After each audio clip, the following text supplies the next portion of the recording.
کۆما شەهید خەبات یا ناوەندا چاند و هونەر یا باژارê Tirespiyê klîpek nû bi navê Tirespiyê weşand.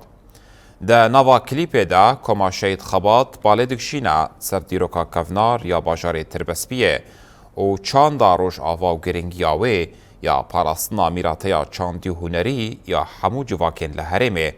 Gotin û awazên klîpê yê hunermend Keder Hisênin stranca aliyê koma şehîd Xebat ve hatiye gotin aranjeya wê jî hunergeha şehîd welat giriye.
تو بالهف جبيانه لبخت مازنتن ديلانه لديار تو بالهف جبيانه لبخت مازنتن ديلانه تربس بيه شغال